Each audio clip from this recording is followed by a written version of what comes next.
레버리지로 몰리는 불개미. 새해 들어 국내 증시 급락과 원달러 환율 급등세가 이어지자 개미들은 레버리지, 코버스 ETF를 사들이며 대응에 나섰다.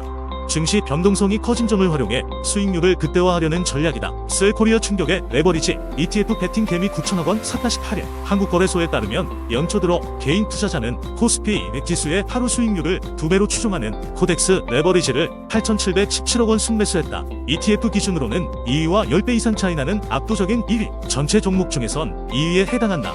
코덱스 레버리지보다 더 많이 사들인 종목은 국민주 삼성전자뿐이었다. 개인은 코스닥에 대해서도 레버리지 베팅에 나섰다. 개인은 같은 기간 코스닥 150지수의 일별 수익률을 2배로 따르는 코덱스 코스닥 150 레버리지를 832억원 사들이며 ETF 중 두 번째로 많이 순매수했다. 새해 증시가 보름 넘게 약세를 보이면서 증시가 단기 바닥을 쳤다고 전망하고 레버리지 상품을 대고 매수하는 것으로 보인다.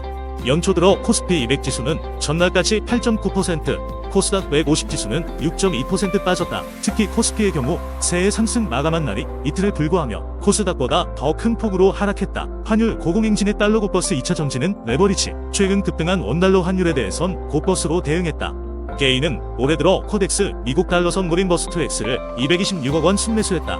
이는 ETF 기준 순매수 상위 8위에 해당한다. 원달러 환율은 전날 1340원 선을 넘어서며 지난해 11월 1일 이후 가장 높은 수준으로 올라섰다. 김정윤 대신증권연구원은 올해 실적 컨센서스에 대한 불안, 외환시장 변동성까지 확대되면서 코스피 낙폭을 키우고 있다며 특히 외환시장의 경우 중동 지역 내의 지정학적 리스크 고조, 미 연준의 조기금리 인하 기대 후퇴, 중국 경기 불안, 가중 등 복합적인 요인들이 맞물리면서 원달러 환율의 대외 변수 취약성이 드러나고 있다고 분석했다. 다만 환율 상승세가 앞으로도 계속 이어지긴 어려울 것이란 업계 분석이 나온다. 박상현 파이투자증권연구원은 지난해 10월 긴축 발작 우려로 원달러 환율이 1360원대까지 상승한 바 있지만 같은 상황이 재현될 가능성은 낮다며 연준의 3월 조기 금리 인하 기대감은 약화됐지만 2분기 중 금리 인하는 여전히 유효하기 때문에 달러와 주가 강세를 제한할 것이라고 밝혔다. 한편 테마지수를 기반으로 하는 레버리지 ETF에 대해서도 순매수세가 이어졌다.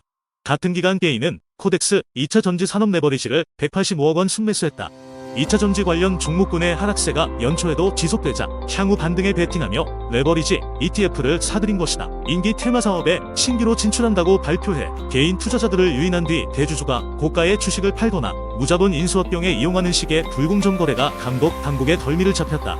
적발된 사례 중에선 도 있었다. 금융감독원은 지난해에 이 중 7건을 검찰에 넘겼다고 18일 밝혔다. 현재 조사 중인 사건 13건을 포함하면 총 20건이 조사 대상이다.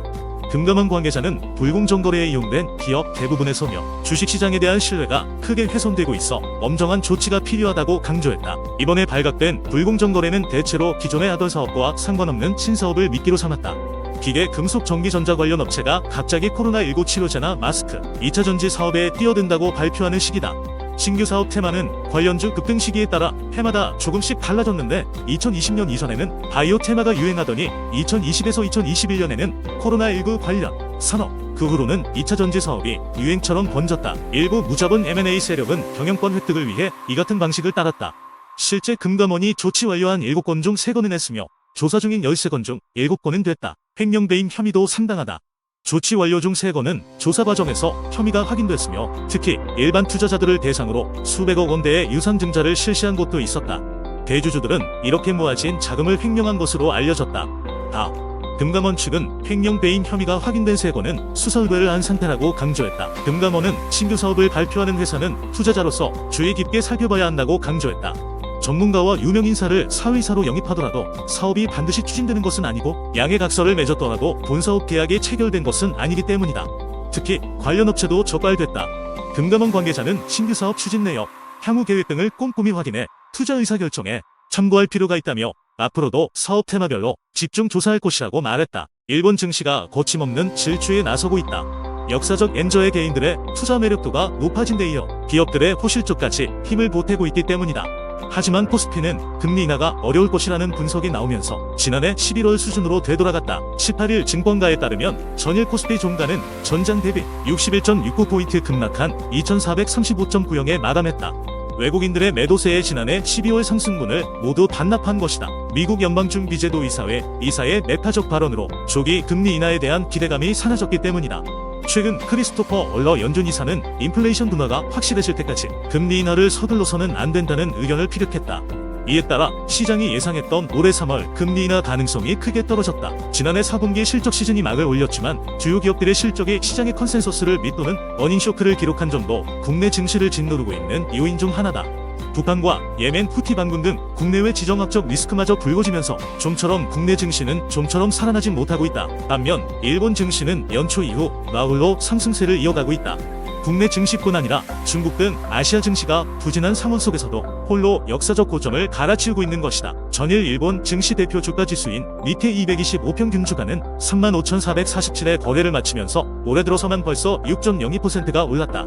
지난 15일 니케이 지수는 35,901에 마감하면서 36,000선을 넘보기도 했다. 니케이 지수가 35,000을 돌파한 건 거품 경제 시절이었던 1990년 2월 이후 약 34년 만이다. 일본 증시가 올해 들어서만 지난 5일부터 15일까지 5거래일 연속 상승 랠리를 이어가고 있는 건 엔화 약세에 따른 것으로 풀이된다. 주식시장으로의 자금 유입이 활발해졌기 때문이다. 올해부터 개편된 소액 투자 비과세 제도 또한 개인 투자자들이 몰리고 있는 이유 중 하나다. 미소는 주식거래에서 발생하는 이익에 세금을 부과하지 않는 제도다. 이와 함께 주식투자 비과세 한도는 3배로, 기간은 기존 5년에서 무기한으로 늘어난다. 예금에 편중된 개인들의 자산이 주식으로 옮겨가는 머니무브에 대한 기대감도 높아지고 있다. 남다른 일본 기업의 이익 모멘텀 상승세도 일본 증시 상승세에 힘을 보태고 있다. 작년 말부터 미국, 한국 등 전반적으로 기업들의 이익 모멘텀 둔화세가 나타나고 있지만 일본의 경우 지난해 하반기 이후 올해와 내년 이익 전망치가 상향 조정됐다. 일본 중앙은행의 완화적 통화 정책으로 원화 대비 엔화의 평가절하 현상이 나타나면서 수출 기업들의 가격 경쟁력도 높아졌다. 김성환 신한투자증권연구원은 연초 노토반도 지지를 계기로 상반기 보지 기준금리 인상 기대감이 사라지고 외국인이 작년 3월 이후 일본 증시에서 이탈한 빈자리를 개인 투자자들이 메우고 있다며 긍정적인 흐름의 연장이 기대된다고 말했다. KB자산운용이 올해 첫 금리형 상장지수 펀드를 내놓고 파킹 대전에 본격 참전한다. 최근 증시가 연일 하락세를 보이면서 안정적인 수익을 낼 수 있는 파킹형 ETF로 자금이 몰리는 가운데 운용사 간 경쟁도 한층 격화될 전망이다. 18일 금융투자업계에 따르면 KB자산운용이 국내 최대 민간지수회사인 FN가이드의 의뢰에 개발한 FN가이드 CD금리 투자 지수가 지난 8일 공표됐다. KB자산운용은 이 지수를 기초로 한금리형 ETF 출시를 준비 중이다. KB자산운용은 지난해 만기 3개월 이내 단기 채권에 투자하는 KB스타 머니마켓 액티브 ETF를 선보인 바 있다. 이른바 파킹 통장형 ETF로 불리는 금리형 ETF는 고금리 환경이었던 지난해부터 각광받고 있다. 한국거래소의 2023년 ETF 상장지수증권 시장 결산에 따르면 지난해 가장 많은 자금이 유입된 상품은 삼성자산운용의 코덱스 CD금리 액티브로 5조 8천억 원 가량 유입됐다. 17일 현재 순자산 총액은 6조 4,827억 원 수준이다. 앞서 2020년 상장한 미래에셋 자산운용의 타이거 CD금리 투자 키스는 전체 ETF 순자산 총액 1위다. 지난해 초 3조 4,411억 원에서 7조 1,929억 원으로 순자산 규모가 급증했다. 삼성자산운용과 미래에셋 자산운용의 상품 모두 양도성 예금증서 90일 일무의 하루치 금리 수준을 매일 복리로 반영한다. 하루만 투자해도 수익이 나고 만기가 정해져 있지 않다는 점에서 파킹 통장과 유사하다. 지난해 5월과 11월 키움투자자산운용, NH아문디자산운용도 각각 금리형 ETF를 상장해 후발 상품으로도 자금이 몰리고 있다. 현재 91일 만기 CD금리는 연 3.72%다. 금리형 ETF는 연 3%대 후반 수익률에도 위험은 거의 없다는 평가다. 금리 변동에 따라 자본 차익이 발생하는 채권과 달리 CD금리에 따른 이자, 수익만 수치에서다.